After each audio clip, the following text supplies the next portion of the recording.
Welcome to Abhinav Bharat. నేను journalist Ravichandra. చరిత్రలో నిలిచిపోయేలా ఆంధ్రప్రదేశ్ రాజధాని నిర్మాణంలో ఒక గొప్ప విజయాన్ని నమోదు చేయబోతుంది.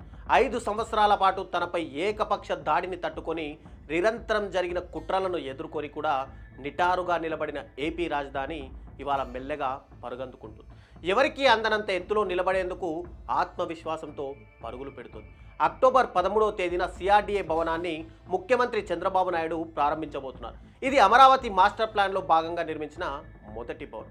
2019 వరకు ఈ భవనం దాదాపుగా 50% పూర్తయింది. G+7 వరకు స్లాబ్లు పూర్తయ్యాయి. అప్పుడే ప్రభుత్వం మారింది.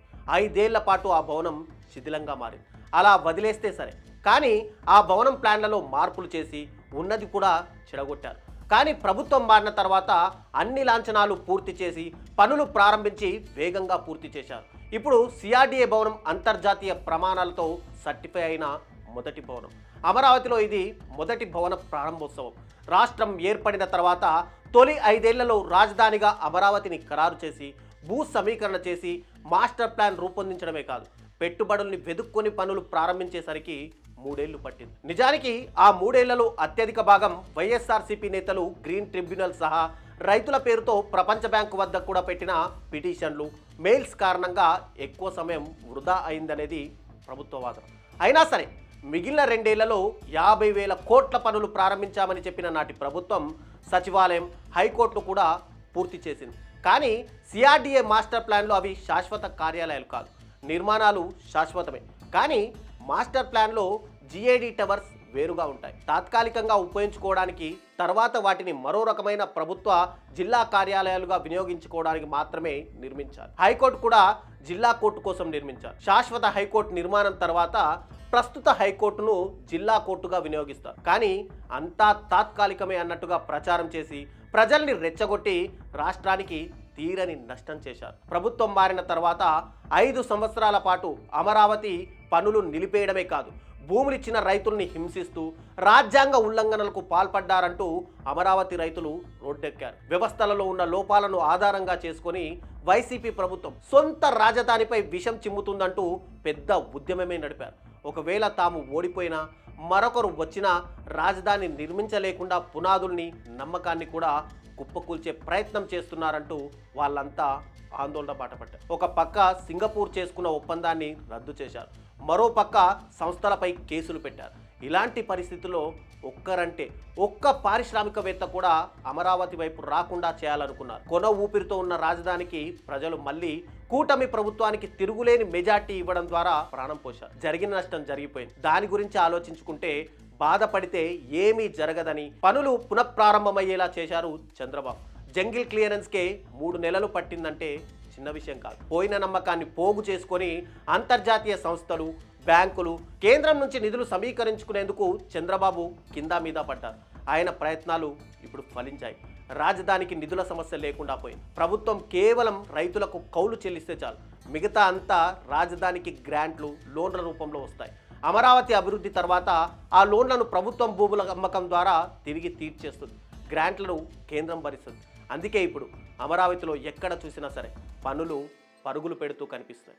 ఒక మధ్యతరగతి మనిషి తన ఇంటిని 5 సంవత్సరాల పాటు నిర్మాణం ఆపేసి 5 ఏళ్ల తర్వాత మళ్ళీ ప్రారంభించాలనుకుంటే ఎంత కష్టమో ఆ బాధ అనుభవించిన వారికే తెలుస్తుంది.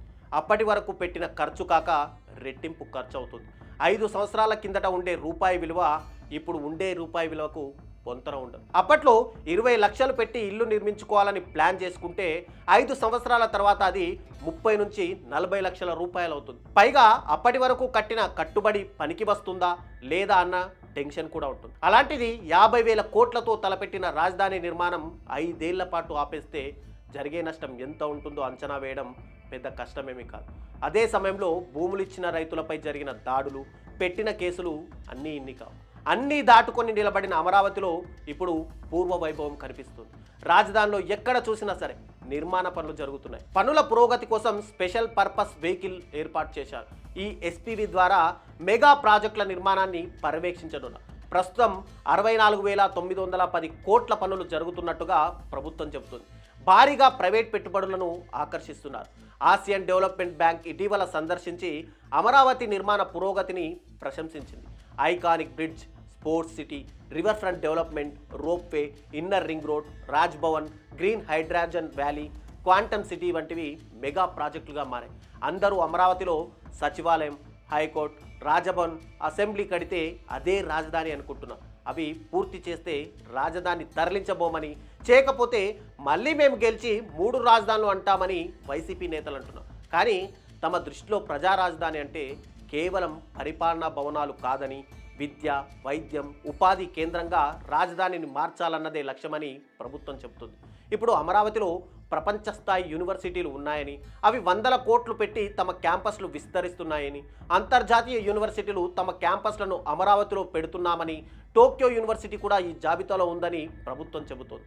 విద్యాపరంగా అంతర్జాతీయ స్కూల్స్ అన్నీ తమ క్యాంపస్లను నిర్మించుకోవడానికి ముందుకొస్తున్నాయని, ఇక వైద్య రంగంలో చూసుకుంటే ప్రపంచ ప్రఖ్యాత మెడికల్ ఇన్స్టిట్యూట్లు కూడా అమరావతిపై ఆసక్తి చూపుతున్నాయని చెప్పి ఒకవైపు చంద్రబాబు చెబుతున్నారు.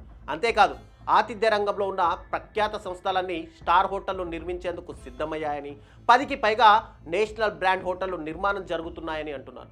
2 రోజుల క్రిందటే Malaysian company education, tourism, hospitality, real estate రంగంలో 10,000 కోట్ల రూపాయల పెట్టుబడులు పెట్టేందుకు ముందుకు వచ్చాయి. ఇక ఐటీ రంగంలో భవిష్యత్ అంతా ఏఐ, క్వాంటమ్ కంప్యూటింగ్దే రాజ్యమని ఇండస్ట్రీ కూడా అంచనా వేస్తుంది. ఈ రంగంలో అవకాశాలు అందిపుచ్చుకునేందుకు చంద్రబాబు మొదటగా అడుగు వేశారనే కూటమి సర్కార్ చెబుతోంది. అమరావతి క్వాంటమ్ వ్యాలీలో 2026 జనవరి నాటికి మొదటి క్వాంటమ్ కంప్యూటర్ సిస్టమ్లు ఏర్పాటు చేస్తామని, దిగ్గజ కంపెనీలు ఇందులో భాగస్వామ్యం అవుతాయని అంటుంది.